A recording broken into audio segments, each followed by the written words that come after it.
Hi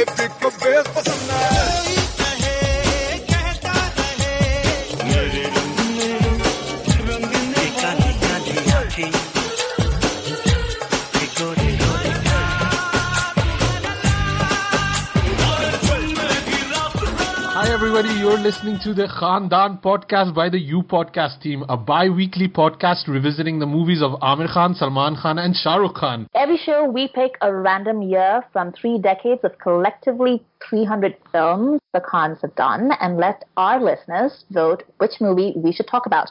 So it's entirely up to you. Pick a team, make a vote, take us down nostalgia lane, punish us, or make us reassess a movie we dismissed. We love the Khans, most of us, sometimes. And we would love for you all to be part of our Khandaan, because when it comes to the Khans in Bollywood, nothing else really matters. Okay, so those of you listening to the podcast, you might have heard about these devastating floods in southern India, that especially on the west coast, the state called Kerala. And it's really bad. It's like 5% of the state is now homeless. There's like tons and tons of damage, and there's a lot of rehab that needs to be done. Like people's houses have washed away. There's a lot of environmental damage. It's like really bad. So, if you have any spare change, like anything at all, it doesn't matter if it's a big sum, a small sum, whatever you have. I'll put in links in the podcast, the write-up. And there'll be different ones, and you can choose which one you like. The big one is the Chief Minister's Disaster Relief Fund. That's the more general one. And then there's one of my friends, Sandhya Menon, who goes by the Restless Quill on Twitter. You can check out her account. She's doing like really great relief work, and there's like a bunch of other people as well who are doing really great stuff. So if you're interested in something in particular, like if you want to just contribute towards environmental issues or for pet rescue or for children or, things like that, hit me up on Twitter at AmritaIQ, and I'd be happy to direct you to a charity of your choice. Or else just, the two main ones that I'd like to plug are the CMDRF, which is the state-run thing. And it's not a scam. Like, it comes under RTI. So every penny is accounted for. We are really good in that way. And the other one is Sandhya Menon, who's like a friend of mine, and I can vouch for her. And I've given money, and if you have anything at all, like a $5, a $10, like whatever you can spare. And it's going to be a long-term effort, so anything you can spare for the next while will work. I think we also wanted to talk about it just because it is going to be such a long thing, right? Like a lot of times when these natural disaster happens, we have such vivid images, especially with flooding, and you have like a peak of interest and then it dies down. But people still have to, try to rebuild their lives, and they have lost everything. So, I mean, even Eid just happened. If you haven't given a donation or haven't done a Qurbani, I think it's a very good idea to, send some money to Kerala, because people are really in trouble there. So that's a different start to Khandaan than usual. We're thinking about other people for once. And this generosity in spirit has come because Sammy is on our podcast. Lipstick Patrol from Twitter. Finally, it's happening. Sammy, I was going through the emails that we've sent, and I think we've at least tried to get you on the podcast 7 times already. But it's not worked out. So finally, happy to have you on as our first important guest that gets to pick their own movie on the episode this time. Wow, I feel special. Thank you so much for having me on. And yes, I know it's been 7 failed attempts, but the 8th time's the charm, I guess. And you know what? I think I messaged you this, Asim. I was like, this is like a Bollywood movie. It's not meant to be, but then it finally comes together. Yeah, you were very excited for this one, and then as soon as I told Sujoy got excited too. But Sujoy, you're actually in Edinburgh at the moment, and you're half drunk, right? Yeah, I'm a bit recovering on a Saturday morning. But you're joining us. Yes, because I had to. And also, like, half pissed is like probably the best way to discuss this movie. So, what are we doing on this episode? I managed to finish up Ghoul last night, so I'll be talking about the new Netflix show a little bit. We want to talk a little bit about trailers. We have Sammy here and Amrita, so our gossip powers have been enlarged. We're like the Voltron of gossip now, so we'll do a little bit of gossip. And then our main review is Sammy, you pick the movie so you can announce it. Oh yeah, this week we are looking at Dil To Pagal Hai. Ding, ding, ding, ding, ding. Someone somewhere is made you. Someone somewhere will be badly singing your songs on this podcast.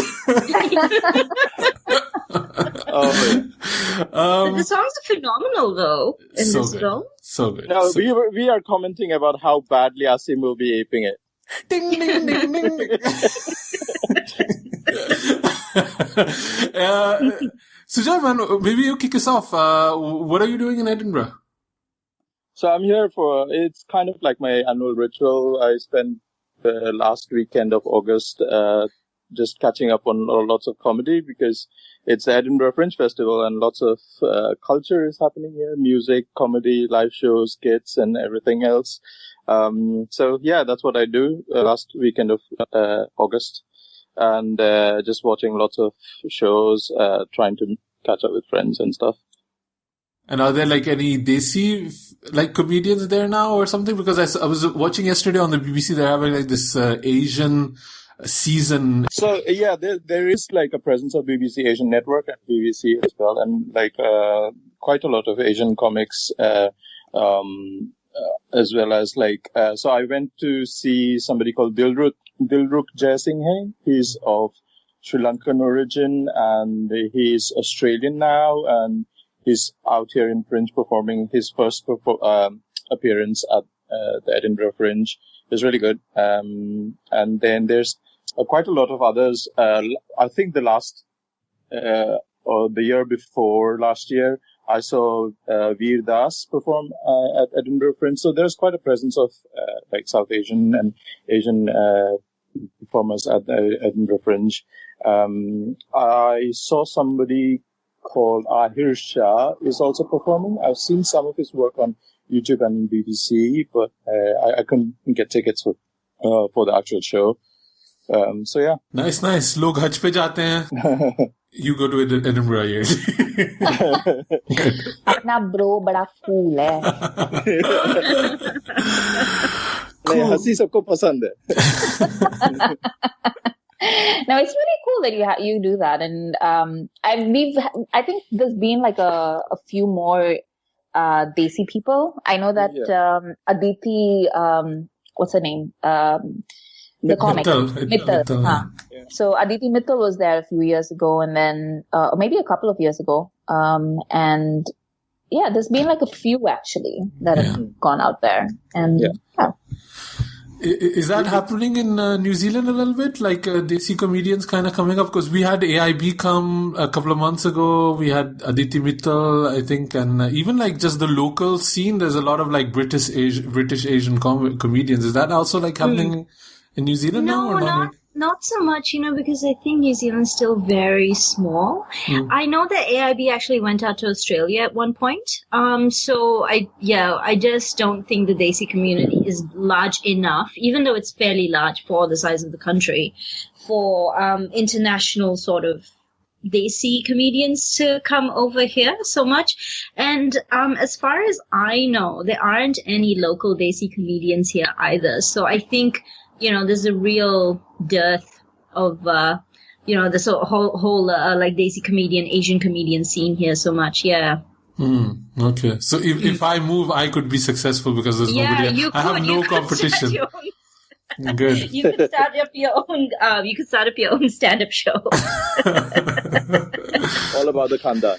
Yeah, it's all about options.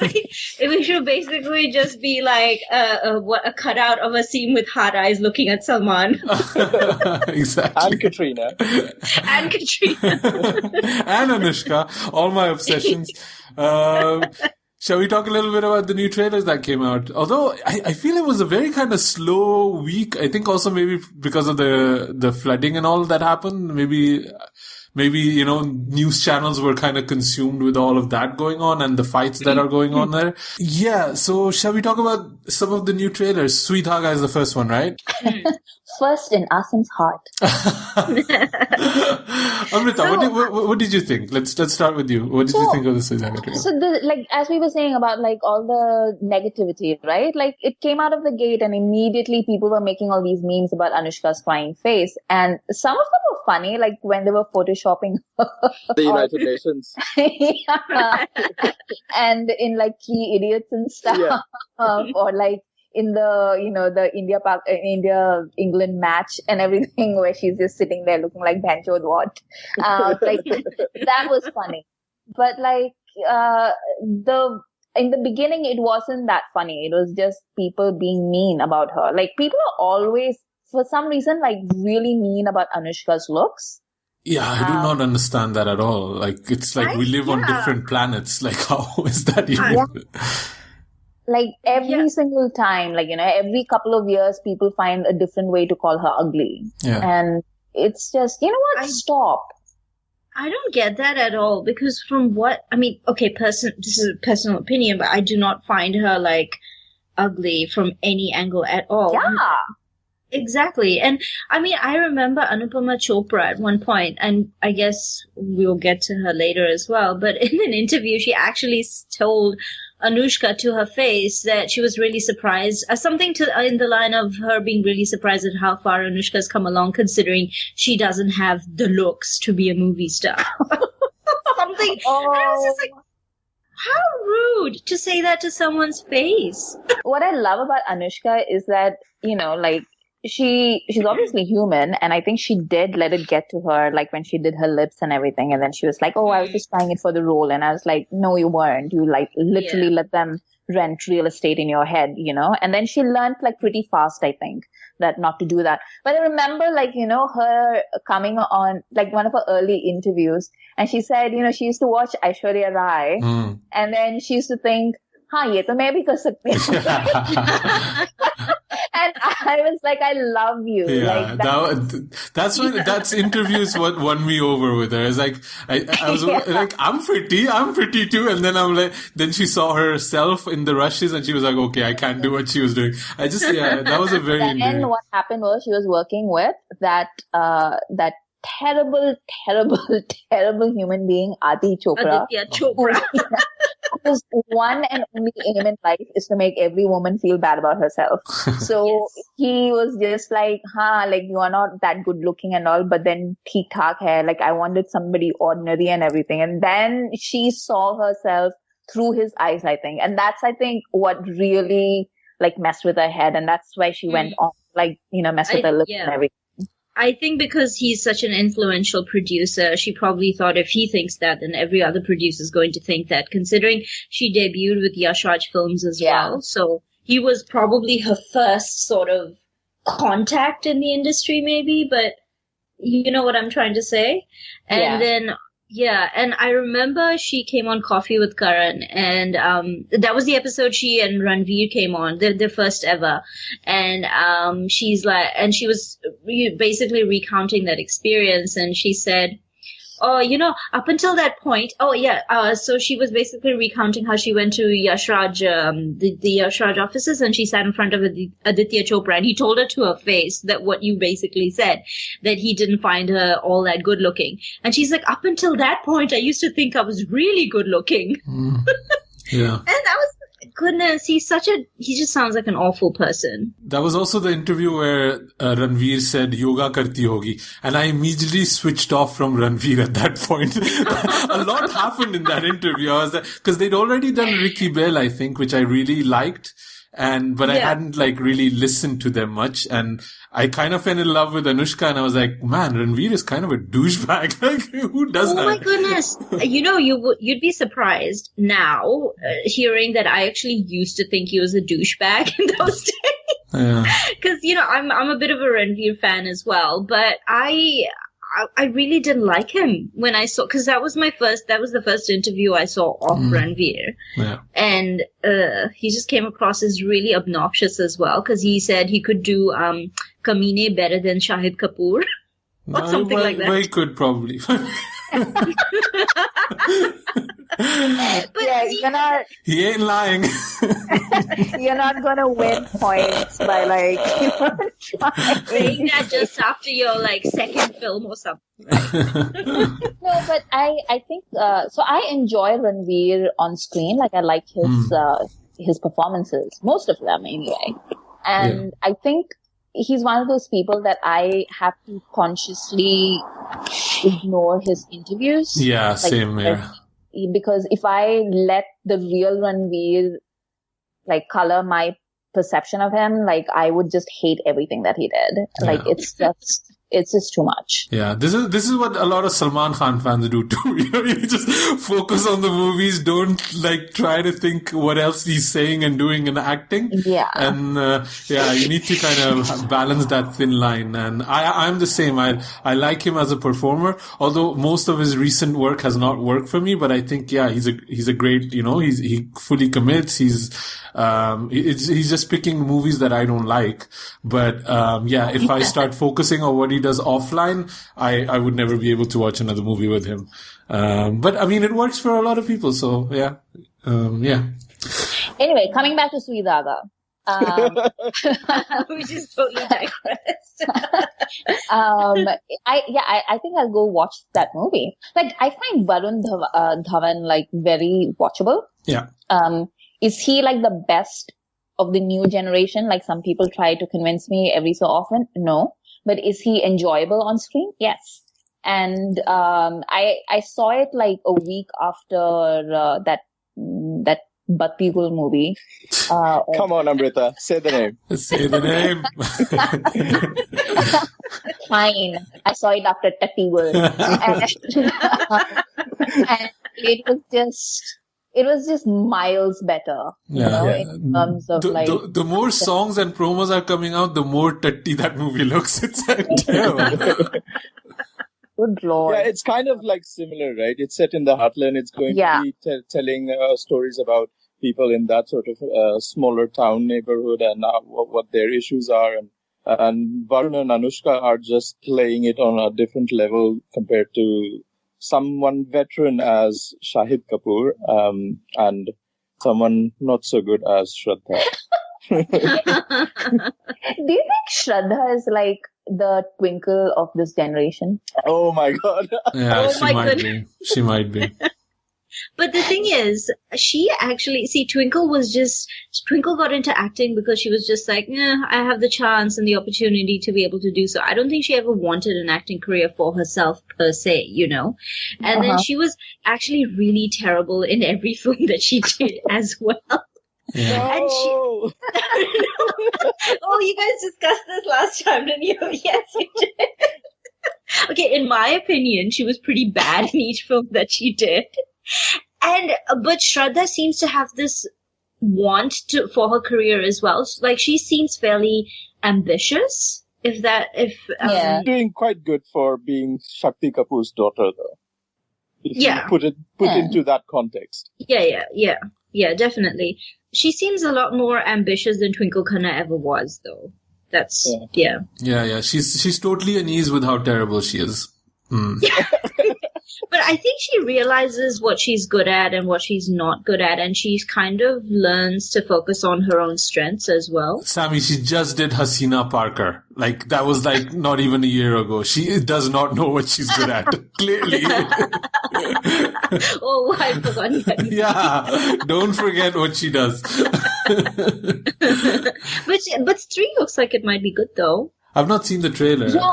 I've seen the trailer. Yeah, I've seen the trailer. No. It looks like such a fun movie. Hey, yaar, how many Rajkumar Rao movies can I watch, yaar? Like, come on. Like, are they giving them for free? Like, there's one every 2 days. Like, seriously. He looks the same. I was telling Beth, that I feel about Rajkumar Rao the way like some of the children feel about Vicky Kaushal. Like I will watch it. So I'm happy. Speaking of Rajkumar Rao, don't you think Varun Dhawan is sort of playing a role that Rajkumar Rao could have easily played? Oh yeah. In Sui Dhaaga? Yeah. Like I feel like this is Varun Dhawan taking a tentative step into Rajkumar Rao's territory. Yeah, but I think you guys are downplaying how good Varun Dhawan is, though. I think, like, for me, he's top 3. There's, like, it's him. Ranveer. You have Ranveer, and Varun. That's it. Like, the rest does not matter. They can go on TV. They can do weird artsy movies in little gowns. I don't care. They can be a tailor one week. They can be a mochi next week. I don't care. Yeah, there'll be a postman the next week. I don't care. It's only about these 3 guys. The rest does not matter, to be honest. So you can have your Vicky Kaushals and Rajkumar Raos and whoever else. It's really Varun, man. He can lead. The thing is, he looks good. He dances good. He's delivered the goods, and he can pull a movie and an audience, which is such a skill that not even Ranveer can do. Like, he can pull an audience old school style. Like, he'll sell it to you. And that is a skill set. I feel like he's sort of Govinda with a 6-pack. You know what I mean? Like, yeah. Do you see what I mean? Like, Govinda had that mass appeal, Like, people loved Govinda in his heydays in the 90s, with all the David Dhawan movies as well. But we also know that Govinda was also a great dramatic actor. He didn't really explore that too much towards the end of towards in the 90s. But I think Varun Dhawan has a lot of dramatic potential. He does, but he's more than Govinda, because Govinda was lazy. He didn't come on time. He had issues. Varun doesn't have that. He's a new age kid. He's a part and of also being like being a part of production, growing up as a producer and director's son. Yeah. And his brother is also a producer director. So he knows the workings of the film industry, the pains of how to make a movie. So he's a star kid, but also he knows his like talents well, and he's trying to tap into that. And he's also got that Besharam, Chichora look. What it takes to sell a movie, and he does that. Yeah. And, the thing that really sold me about Varun is that he does that. He has that, like what Sammy said about Govinda, that's actually really spot on, because I was like thinking about who does he relate to? But, and I know he was trying to build like that Salman thing, doing the partner, thing, but it's really Govinda, you're right. Because what he does is he elevates it. Like, I don't mean like he elevates it in the way that Ranbir and Ranveer elevate, the material through their dramatic performances, but he does it through his comic performances, like you give him stuff that is basically shit. And if you had given it to like any of the other 10 guys that are trying to make movies, it would still be very middling. But you give it to Varun and he sells it, like Asim said. He puts in the work, and he's you feel affectionate towards him. He's got that charisma, that it factor. Yeah. And I also feel that Varun, he's really more than the other guys, is creating his little niche. He'll start doing things that nobody else can do. Main Tera Hero. There's no way Ranveer can do that. You know what I mean? Yeah. And I love Ranveer. Or is it Ranveer? No, Ranveer. This is an ongoing joke. He can never do... Ranveer is going to do our Rohit Shetty movie. Yeah. I think it's going to turn out shit. Yeah, exactly. Yeah. Simba. You know what? I actually do tend to disagree a little bit about Ranveer, because not because I actually genuinely like him or anything like that. I'm being objective, but I think he's got such a love for cinema, for Hindi cinema. Like, he is so good at imitating other, like, legendary actors like Amitabh Bachchan, Govinda. He's a fan of everybody in Bollywood, to be honest. And he is very knowledgeable about Hindi films as well. And so I think he grew up on a lot of the films that Varun is sort of trying to bring back now. So I think Ranveer could pull it off, the whole goofy character, I mean. But yeah, obviously he brings something else to a role that Varun doesn't and vice versa. So I think the problem with Ranveer for me, like in roles like that, is that he just spends too much time homaging people rather than like actually just doing it. Like every time he does something that's like super masala, it's never like when Varun does something that's super masala, that's Varun doing it, you know? When Ranveer is doing it, it's a very self-conscious thing. Yes, like in Gunde, like I was watching Gunde and I saw like maybe 30 minutes and I was just like, yeah, peace out, babe. But it was just Ranveer just trying to be like X person and then X person and then X person. And I just, it's just really, that conceit of that movie was so artificial that it required somebody who really believed in it. And then instead what you had was like Ranveer pretending to be another person. So it's like another layer of artificiality. I don't know how to explain it. And but what I also have with Ranveer, he's, like you said, he's so focused on himself that the rest of the movie suffers because of it. So, for example, like a Padmavat, for example, it became all of the Khijli show pretty much. And like he would not be able to do a Badlapur, which Varun can, because Varun sees the whole project as a whole, because he's a director and a producer's son. So that's why I feel even a Sui Dhaaga, this is perfect for Varun, because he can kind of have a good interplay with Anushka, and they can both have a little bit of the focus, where Ranveer could not do that. Ranveer, it would be all about, dancing in the street with a six-pack and, red chaddis on. Okay, I will stick up for Ranveer in this instance just because that's a Sanjay Leela Bhansali film, and nobody pulls any punches in a Sanjay Leela Bhansali film other than Bhansali himself. I think like Bajirao Mastani is about as like far as Ranveer got to actually participate in the process. And then it's like 3-4 years later and Bhansali is still bitter about it, even though that was actually like probably one of the better movies that he's made in like a decade. But you can't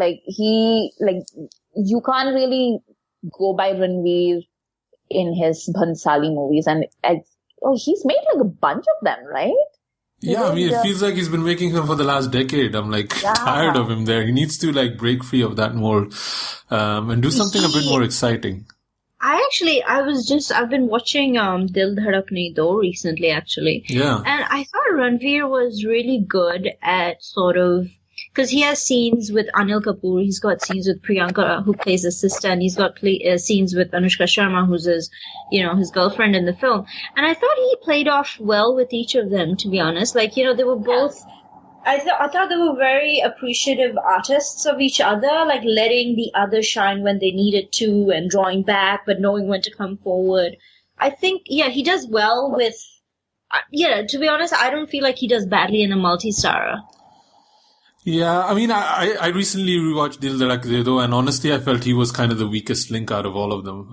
Not just because of him as a performance, but also because his character is very wake-up Sid, and it's just something I don't connect with. Yeah. The guys that don't speak up to their parents, I was like, dude, do you want me to slap you? You're like, so it's just a character I have difficulty connecting with. I can't wait to hear what Asim thinks about Dil To Pagal Hai. How many people are you slapping in the movie?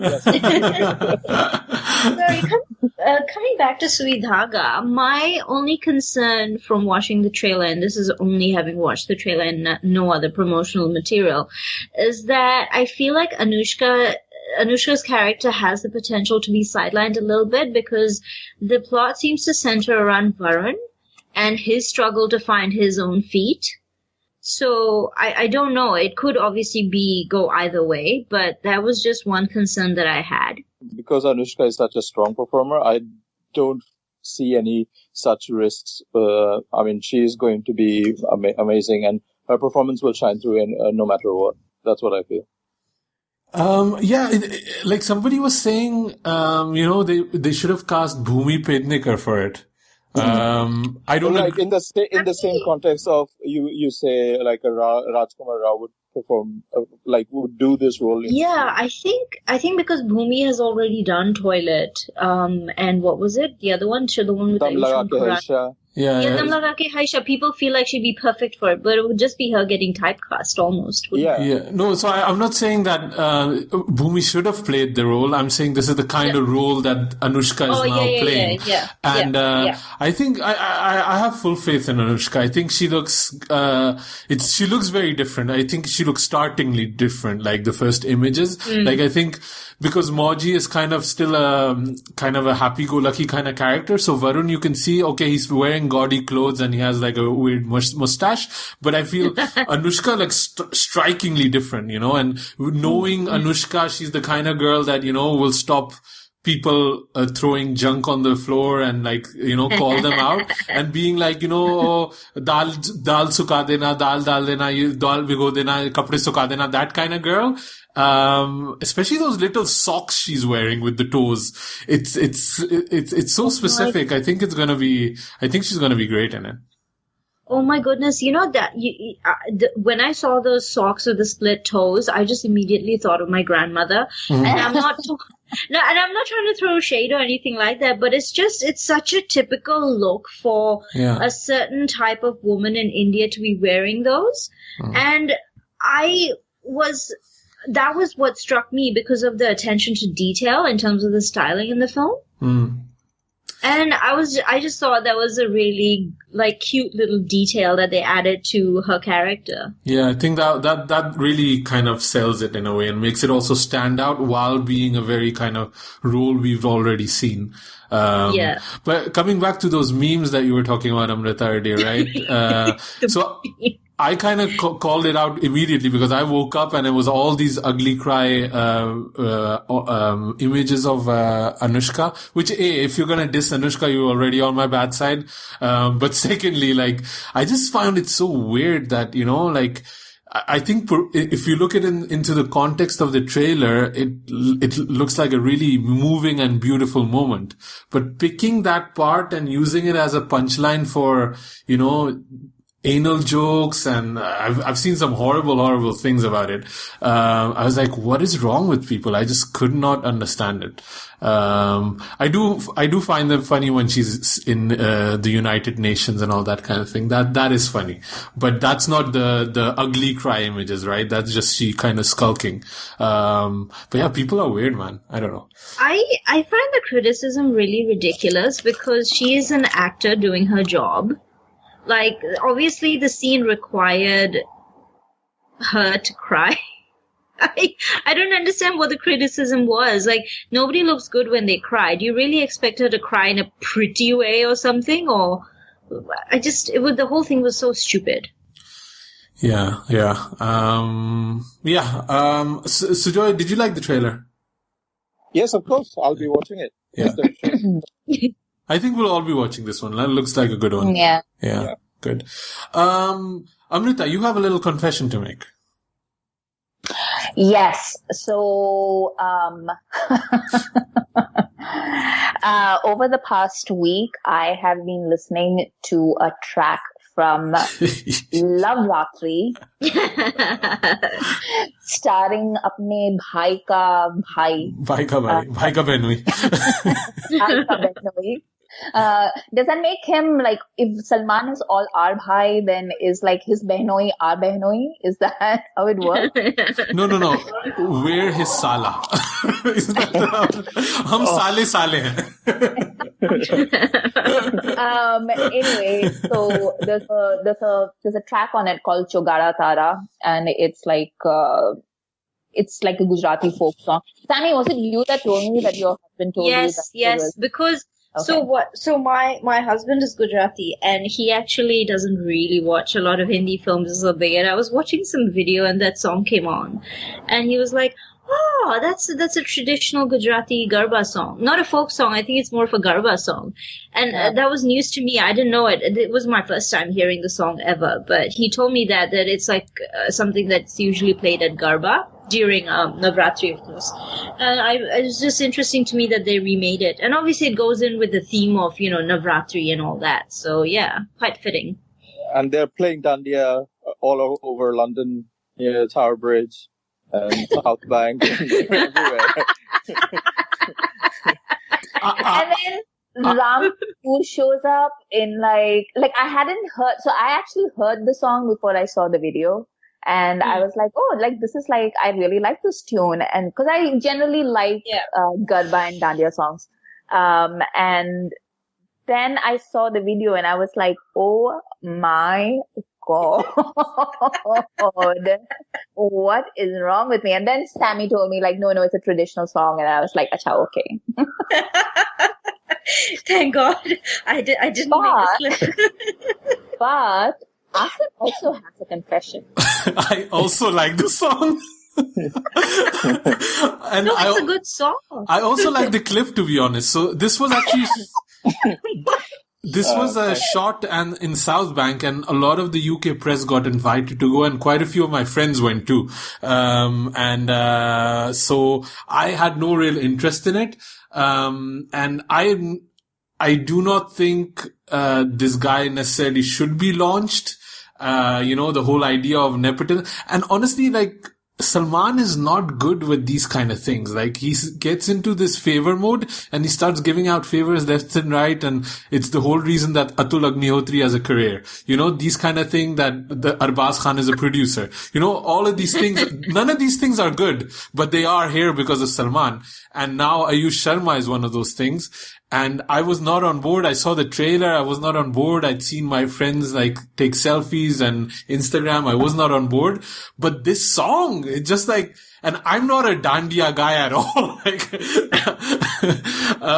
But see, like when we talk about nepotism, right? And we talk about Kejo being the godfather of nepotism or whatever. But at least the people that Kejo is nepotistic about, they are like, you can conceive of them having a career, like whether it's Alia or Varun Dhawan or, Janvi Kapoor. Fine, like they're nepotistic hires, but they're actually people who can perform. Yeah. But like the people that Salman launches, like that Suraj Pancholi guy. Yeah.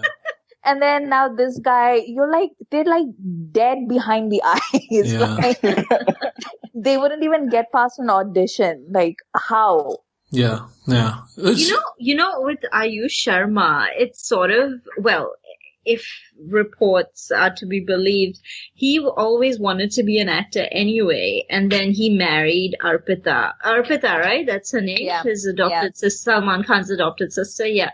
And then Salman decided to launch him, or maybe he was sort of talked into launching him. So I think this guy was so desperate to be an actor that he even married into the family just to be launched.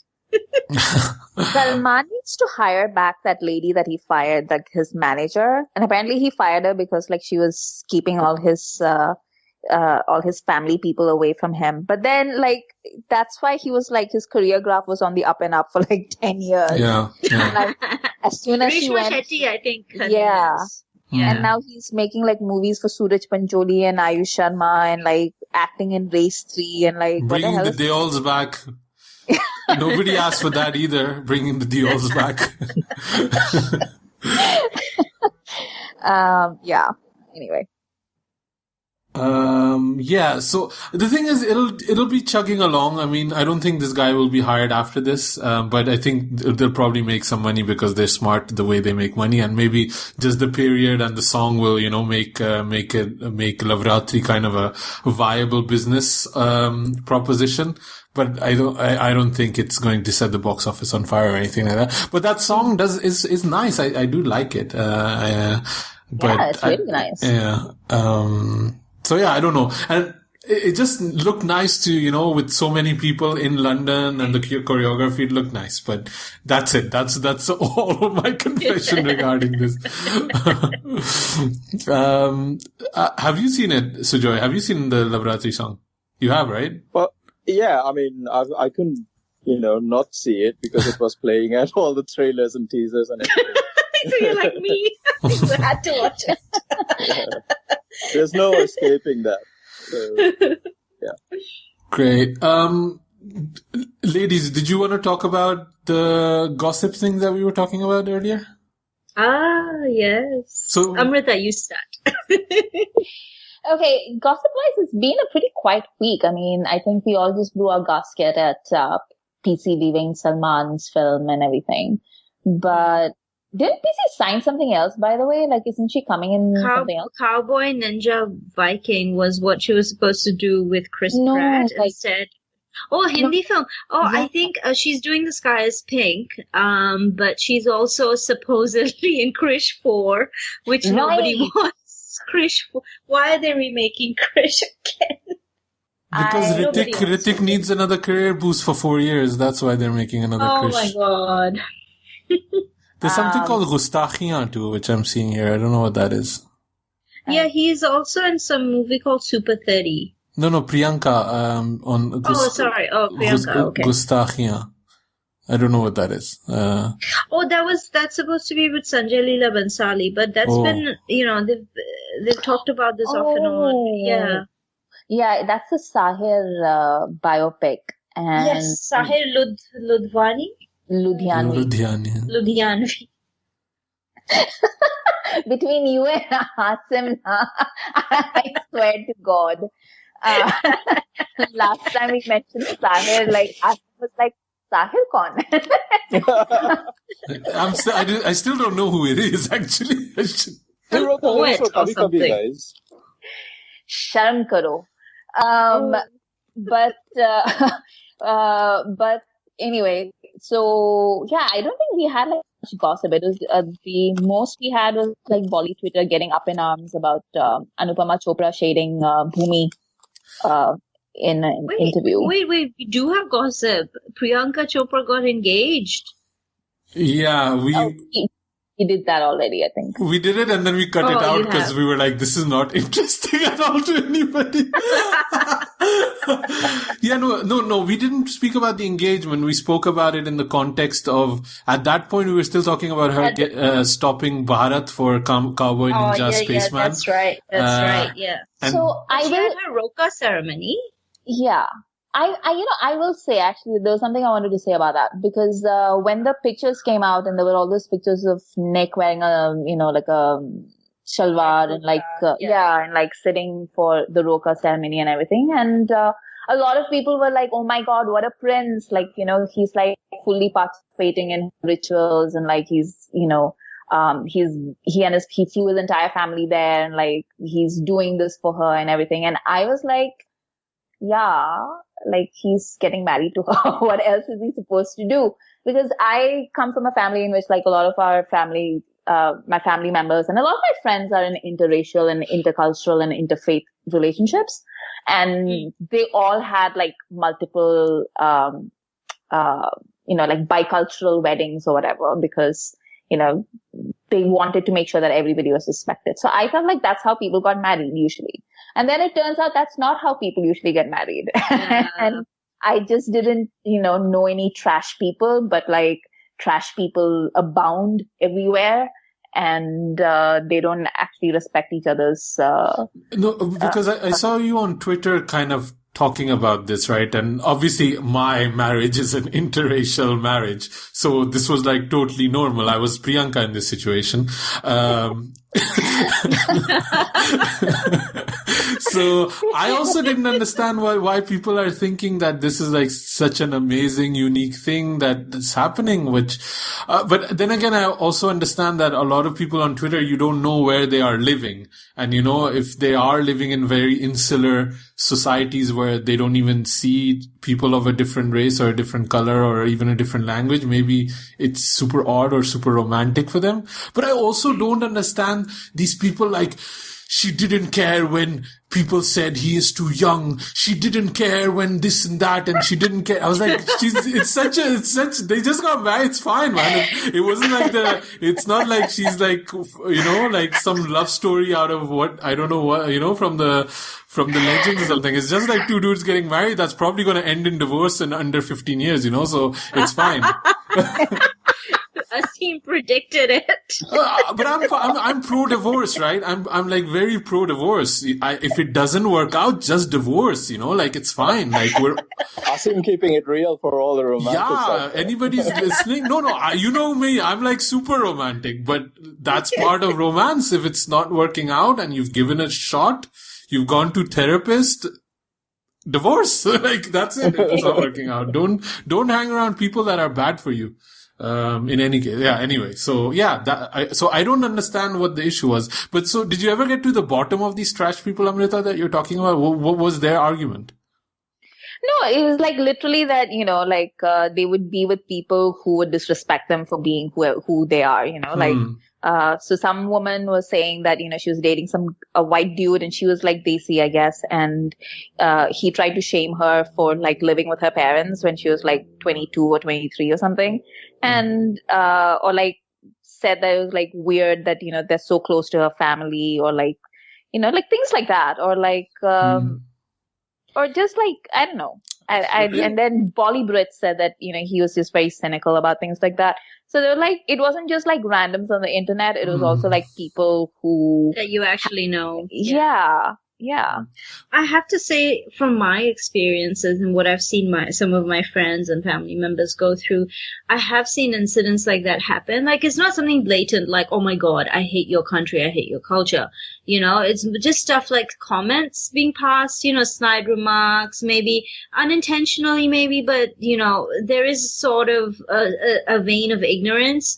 There's an undercurrent of ignorance going on. So, yeah, I think that's what a lot of people feel, and that's what they probably felt when they were tweeting things like that. But see, the thing is, that's 80% of marriages and relationship anyway. These snide remarks and kind of being in this passive aggressivity when you're with friends. You're actually joking, but you're not really joking, and everybody else is getting like a peek into your relationship. So that happens with any relationship, I feel. So, and the thing is, like, a lot of times I see this on the internet, like, like there was this big thread about how Crazy Rich Asians has changed the life of some person, and and I was like, I know, even like a lot of times when a lot of women are saying, men are trash and stuff like that, and a lot of times in my mind is also like, I feel really bad for you guys, but you should hang around better people. Like hang around non-racists, hang around better men, don't date people that are assholes. All this will help. But you can also vent on it on social media. That's also totally fine for me. But it is kind of a thing. Make better judgments, people. We'll talk about spending time with better people when we get to Dil To Pagal. I'm trying to bring you guys also, I was kind of like doing the groundwork there. Setting it up, yeah. Actually, let's talk about Dil To Pagal. No, I want to do Ghoul quickly if you want to indulge me for a couple of minutes for that. Is anybody interested in Ghoul, by the way? Are you guys going to watch it? I am, but obviously I'm traveling, so I'll probably get back to it when I get back home. But anything with Radhika Apte, I'm up for it. Yeah. Sammy and Amrita, you guys interested in Ghoul, or is it not something that doesn't speak to you? Oh my God, I get scared when I watch anything horror related. So what's your threshold for horror, for example? Give me like what scared you? What did Get Out was fine. Get Out was fine, yeah. Khun Bhari Maang? Yeah. That's not horror. That's like what? Suryavanshi. I haven't seen Khun Bhari Maang. Plastic surgery on you. Come on. Suryavanshi, like that's my horror benchmark. 100 days. 100 days is my horror. Gosh. I remember as a kid watching that Urmila Matondkar horror movie, Con. I think Con, yeah.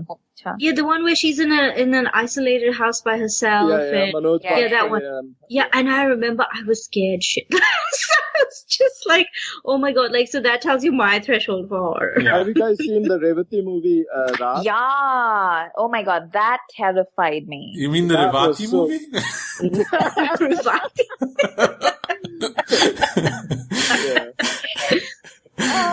So anyway, Asim, Ghoul. So Ghoul dropped. So it's a Netflix show with 3 episodes. It kind of like a mini series, and when you watch it, it's very clearly made as a movie that's now been re-edited in kind of like a bingeable show.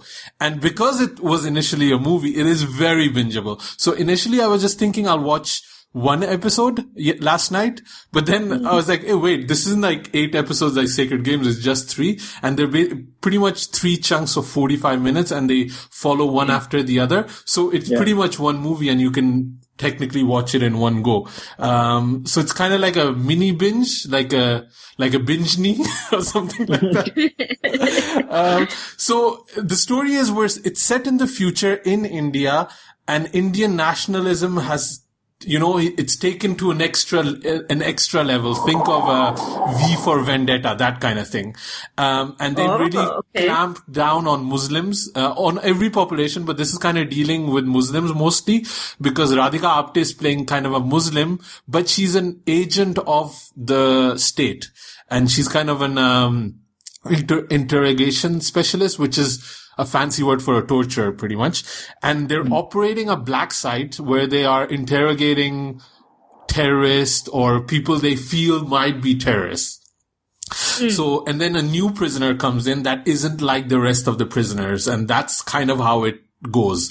So, it is horror. It is horror. So, it's produced by Blumhouse. They're known for, Paranormal Activity, for Get Out, and a lot of these movies. And what they usually do is they have a very small set budget. I think it's around between $6 million and $12 million, something like that. And then you have to just make that movie within that budget, but you have total freedom to do what you want. And a lot of times it pays off big dividends because they're controlling the budget. So if they get one big hit, like Get Out, they've made bank pretty much. So, and this is kind of the approach that they have with Ghoul. And it's definitely not as good as Sacred Games. So, although Vikram Aditya Motwani is kind of involved with it, I think he's executive producing it, and Radhika Apte is playing in it. So, and it's also coming off that wave of, we're still hyper from how good Sacred Games was. So if people want to go like, oh, this is going to be as good, temper your expectations. It's not that good. And it is very much in that horror genre, but it's not in a gory kind of, hostile, human centipede genre. So there's nothing, it's not even like, what's that movie with the Jigsaw? What's that called? Saw. It's not like the Saw movies. Where they're cutting off body parts and all that. So if you're good with like kind of Get Out or, M. Night Shyamalan kind of level of, movies, then you would be fine, like Exorcist level. It's creepy, but it's not like fully gore. And it's interesting because it really reminds you of a lot of different other things I've seen, like, it reminded me of V for Vendetta. It reminded me of Danny Boyle's Sunshine, where they're very much in an enclosed space with, a lot of chasing and like a monster, there. And it is a very interesting mix of this kind of a very Western kind of movie, genre, added with a lot of Indian levels in it, like this whole thing about nationalism going crazy and what the effects of that might be, which I think is not something we've ever seen, because this is set kind of slightly in the future, and that's already something that we don't see that much in like Hindi movies or content, right?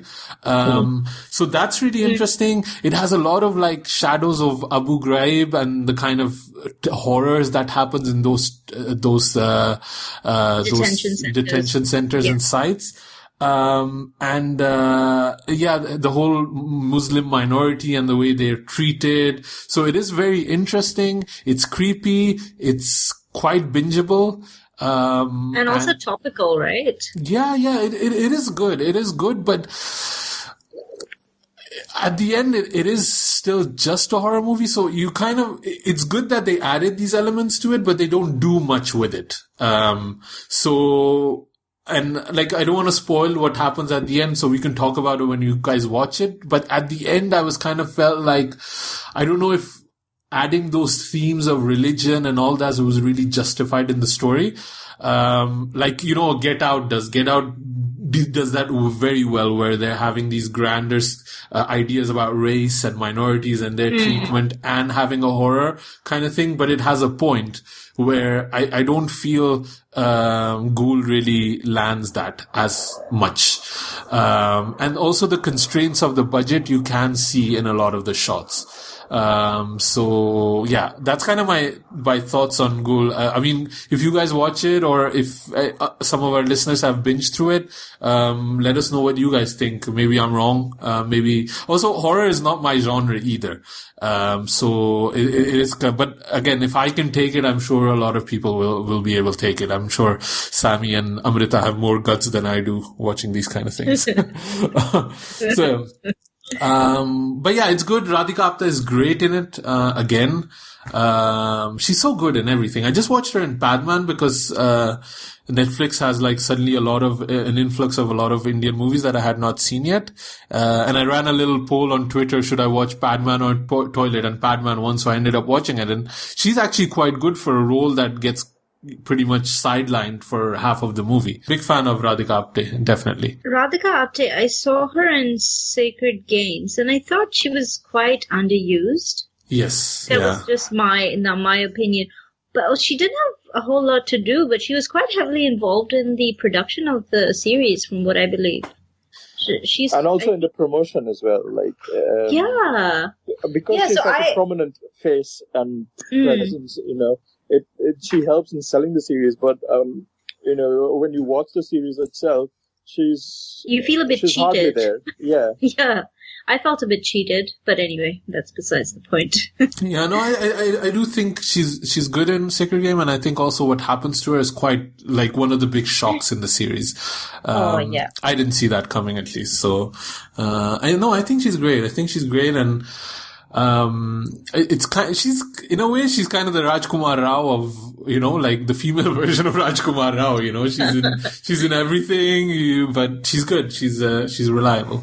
I think the point of having her in the series was because you expect her to be because she is such a great performer, you don't expect her to be, killed off. Spoilers. Yeah. But when it happens, that's why you get the shock. I think you give the spoilers before Sujoy, no? Fuck it. I'm too drunk to make sense anyway. Great. Okay, so shall we talk about our main event? Dil to Pagal hai. Dil to Pagal hai. So just to kind of explain again, for the next few episodes of Khandaan, we'll be having some guests over, and we've asked them to pick out a movie that they want to talk about. So kind of gives us a little bit of rest, and also our listeners to, it's such a pressure to, push a button and put a vote in. So we thought, and Sammy, so you picked Dil to Pagal hai from 1997, directed by Yash Chopra. Why did you pick this movie? Well, I picked this movie because it was the first one that came to my mind when you asked me. No other reason apart from that. No, but to be honest, I kind of wanted to revisit the film as well because it was such an iconic film when it released.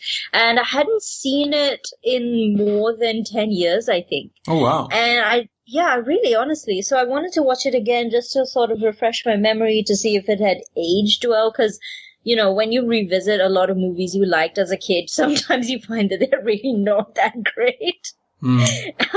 So, I wanted to revisit it. And this was like peak Shah Rukh Khan as well. This is when Shah Rukh Khan was sort of, he'd had the DDLJ in 1995. He was about to have Kuch Kuch Hota in 1998. He'd had Dil Se already by that time, or who was about to have Dil Se. This is like Shah Rukh Khan in his peak as well. Definitely. In my opinion. So, it was that was what made me want to watch the film again.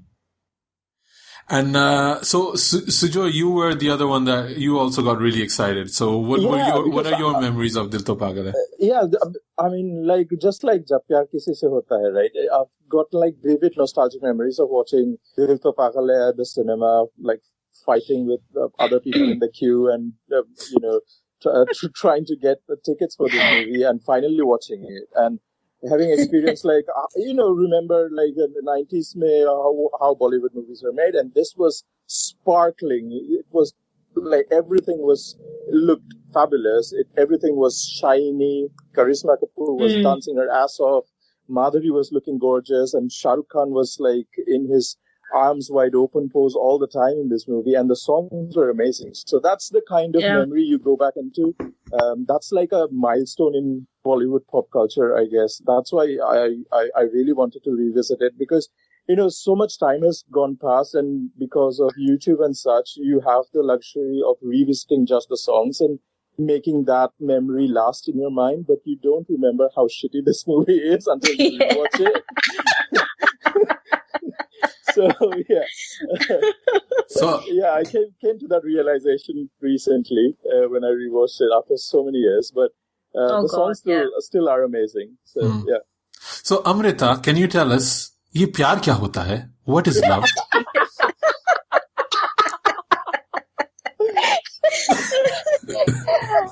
प्यार एक एहसास है. माया है माया. It is, oh my God. So this movie, I can't remember who I saw this movie with, but I remember like it being an event, right? It was a Yash Chopra movie, and Yash Chopra, like the Shah Rukh Khan. Yeah, but it was also like so many things came back to me as I was watching this movie, like really gross things as well as really funny things. Like like there was this is I think the movie in which they really started that whole like myth, like that whole like mythos that they were building around Yash Chopra. Like Yash Chopra is this versatile filmmaker who changes with every generation, and he's very young at heart. There's like nothing that like suggested anything of that kind until this movie. Like this is where it all began.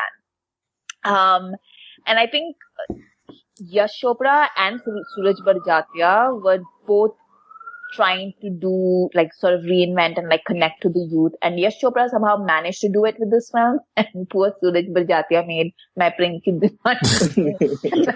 I think that's what happened.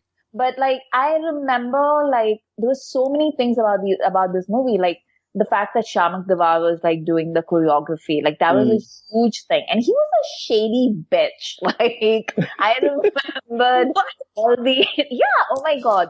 So I'd forgotten about like all these interviews that he had done.